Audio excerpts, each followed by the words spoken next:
Assessing the lessons of the deadliest Ebola epidemic on record. It's 1 year since the West Africa outbreak was declared. Numbers are falling, but it's far from over. And now a frontline aid group says the world's slow rate of reaction cost lives. So, are we any closer to ending Ebola? And are we prepared if a health crisis of such magnitude were to happen again? This is Inside Story.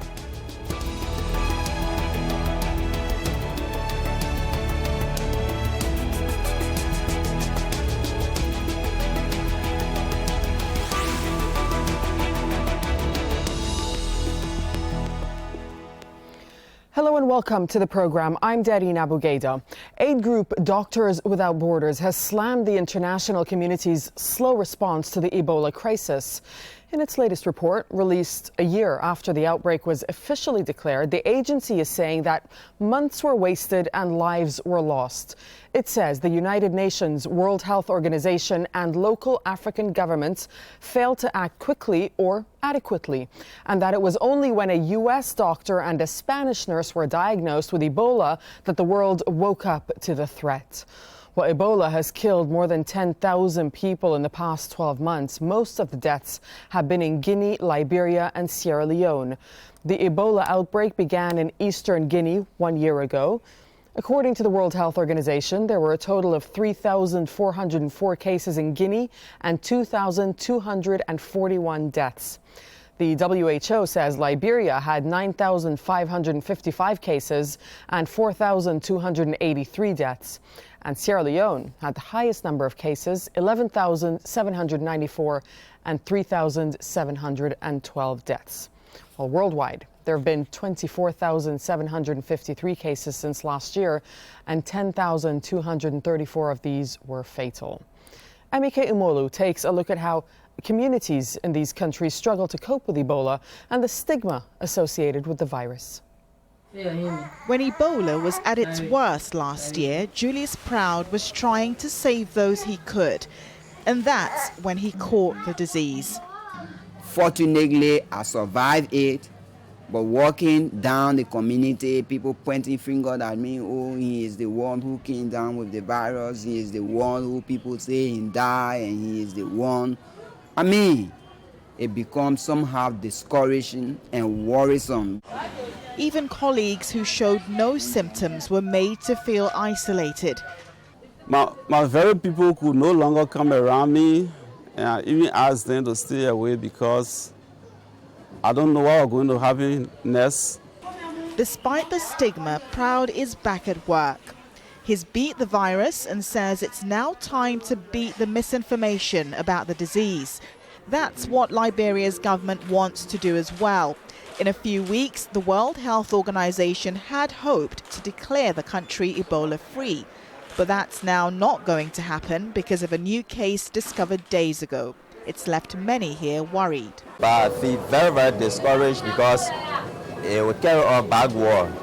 Our children, for the length of time that we delay about their education, and to hear that there's a new outbreak of Ebola, it's very, very discouraging, and I'm feeling very bad about that. Ebola has spread at an aggressive pace, crippling daily life. All schools were closed for 6 months. And in 1 year, the disease has crisscrossed borders, killing more than 10,000 people across West Africa. Experts have traced the source here in neighboring Guinea. This is the spot where it's believed bats infected a toddler, triggering the epidemic that also affected Sierra Leone and Nigeria. The countries affected will be hoping the worst is behind them. Emike Umolu for Inside Story.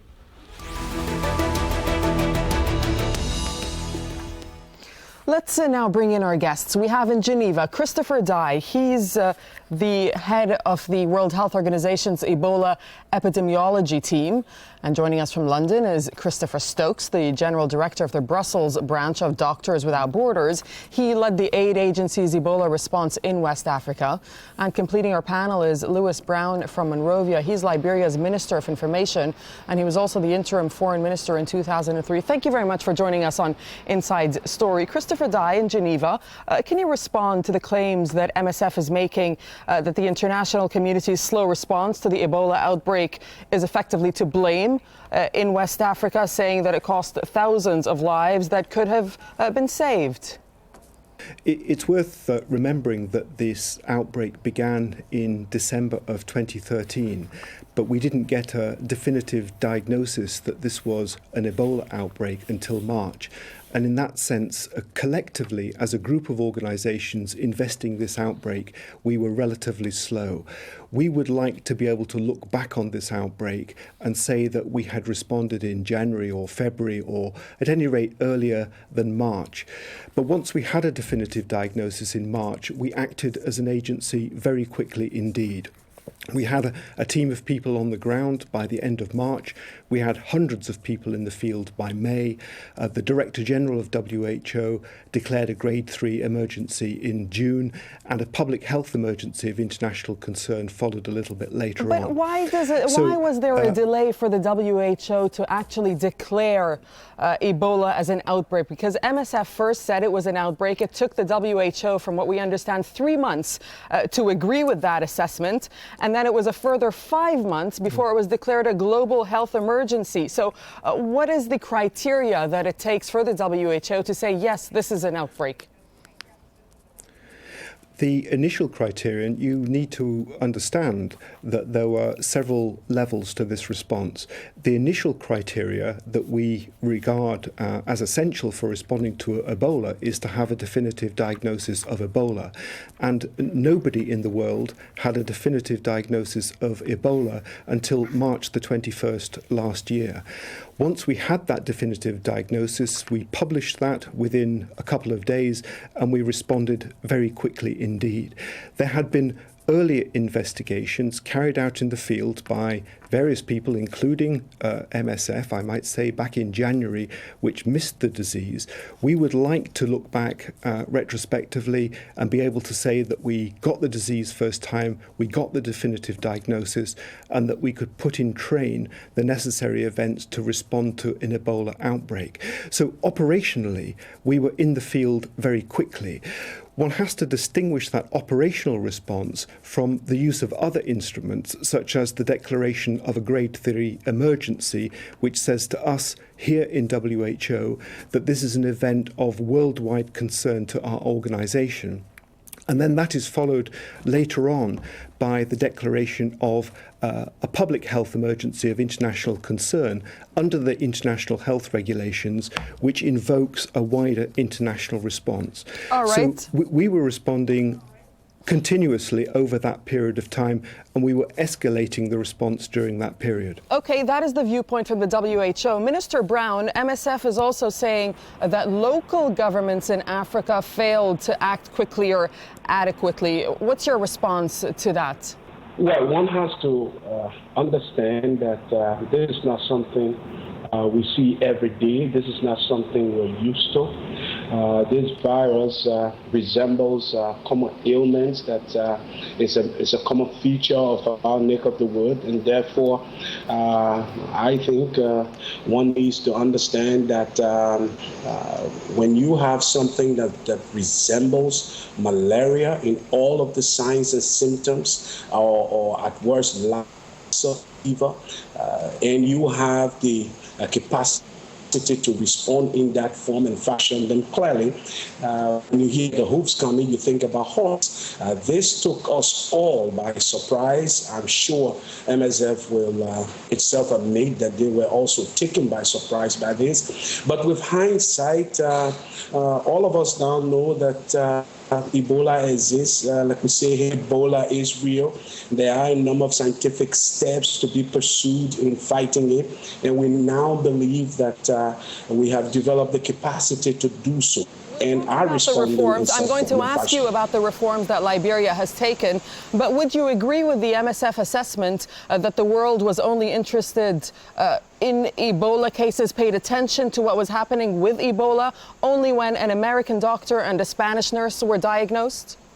I don't know if the world. I can't speak for the world, but certainly I can speak for Liberia, and I can tell you that when Liberians started to die from this virus, we were concerned about it. Our healthcare system, unfortunately, at the time became overstretched and overtaxed.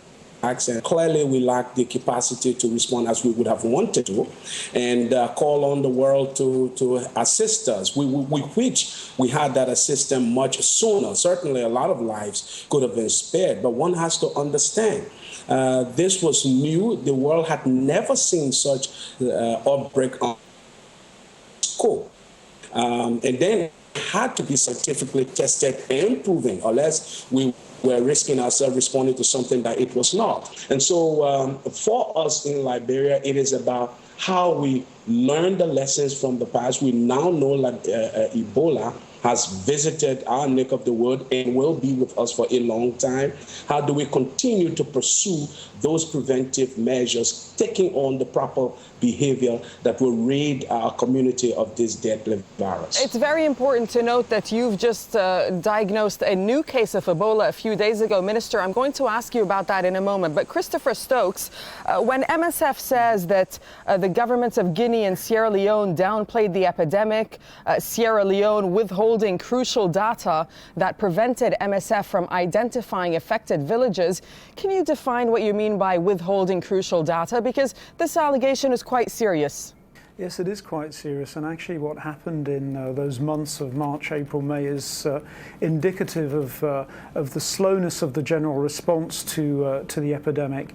So what happened in Guinea was quite clearly that, and we know this from different contacts within the country, that people were really under pressure at a political level, from a political level, to downplay the scale of the epidemic and to downplay the numbers.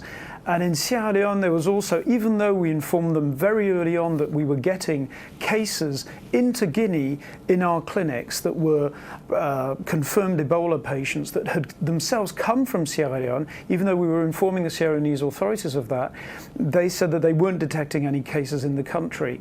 And so by the time that they finally declared in Sierra Leone that they confirmed declared cases, our team went to Kinema, and the situation there we found was catastrophic, and it was already too late in a sense because the situation was out of control.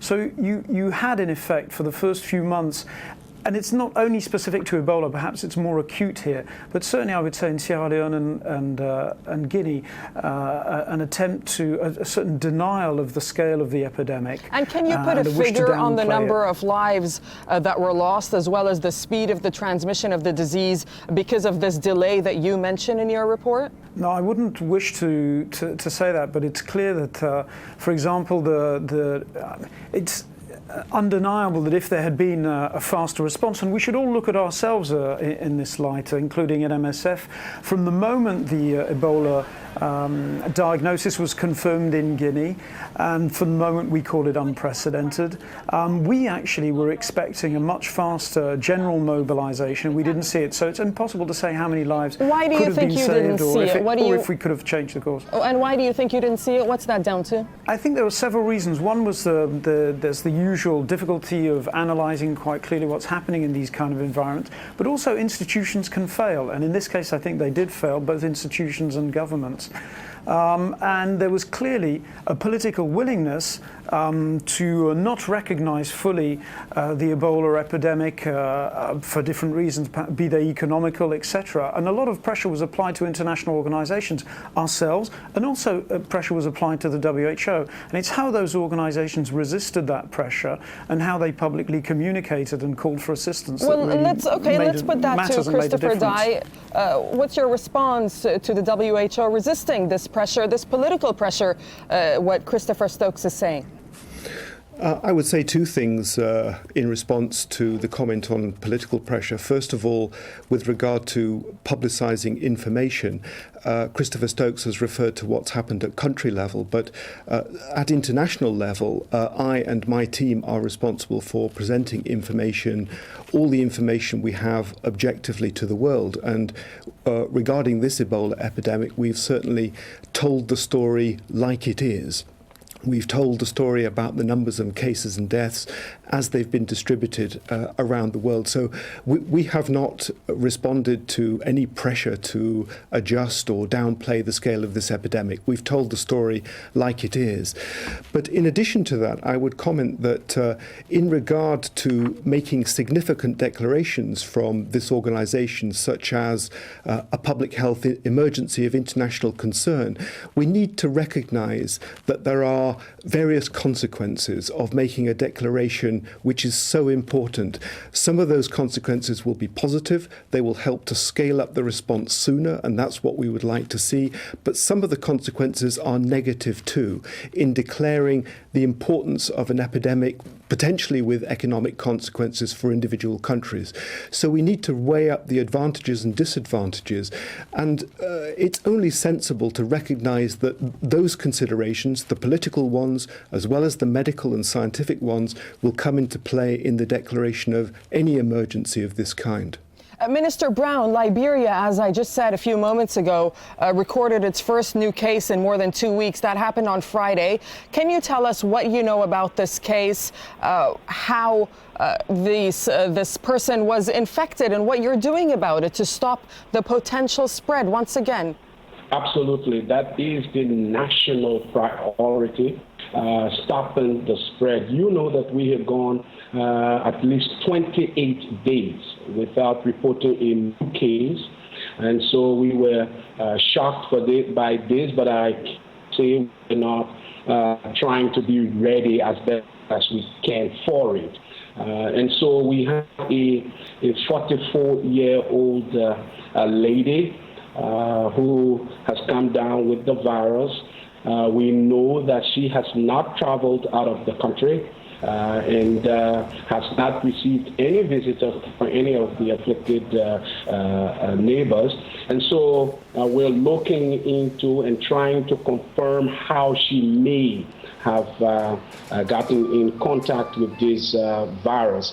It's important to also understand that what we now have is a suspicion that it could have been transmitted by sexual encounter with a survivor. We're still investigating the details of around that. But it's important. One of the panelists talked about the openness in fighting this virus. Absolutely.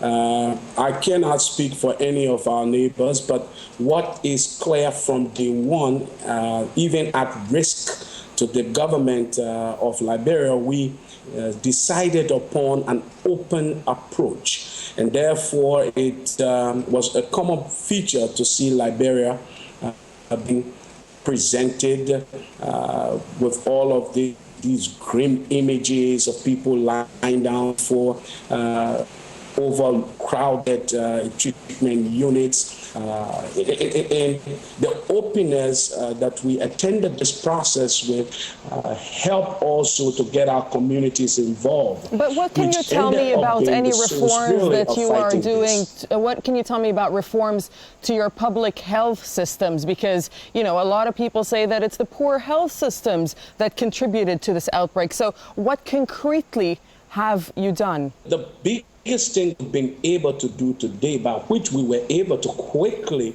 identify and determine this case, is the capacity that has now been developed to test Ebola. But more importantly, the triaging system moving us ever so increasingly from not just treatment, but also to prevention.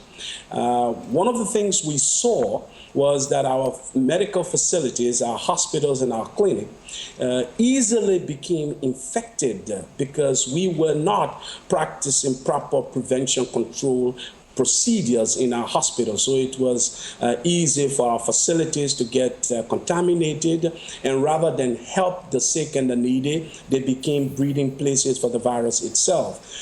So we had to shut down these medical facilities, and of course, you know, the attending death toll that ensued. And so now we have transitioned from just treatment to prevention as well. And so we had a patient come in, and it was easy to triage because of the preventive control procedures that are in place. Test quickly, detect that it was not malaria, and then move immediately now into the treatment, the isolation and the treatment, and massive contact tracing across the community. Christopher Stokes, the Ebola outbreak, this is a statement actually that's made by the head of the UN Ebola mission, and he is saying the Ebola outbreak in West Africa will be over by August. Do you agree? I think we'd have to be very cautious about making any kind of prediction regarding when the Ebola outbreak will end or not. We were hoping for a sharper decrease in the number of cases, but we've seen in the last few weeks that we actually had an increase, 150 new cases, I think, in the last week, and 95 the week before.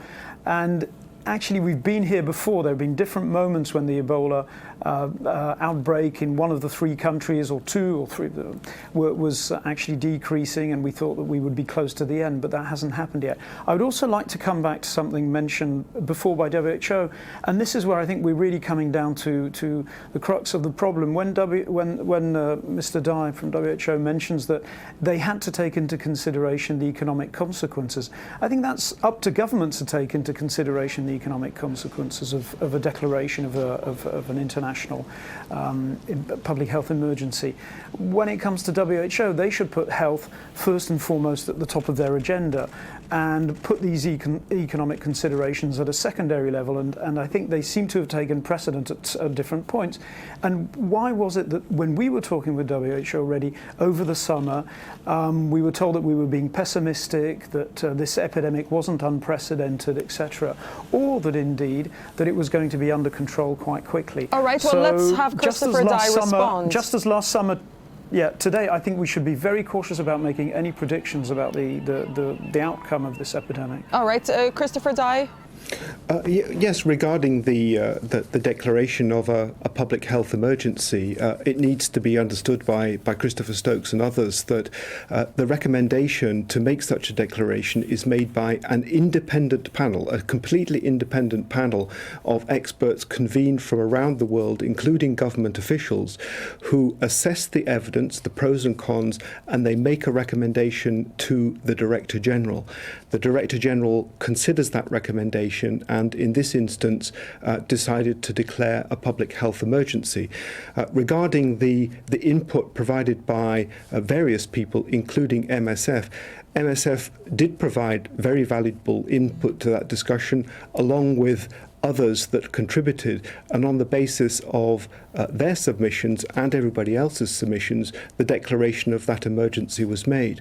But I want to emphasize again that that was yet another step in escalating the response. We in WHO had already internally declared this a grade 3 emergency to make sure that our systems worldwide were taking action against Ebola.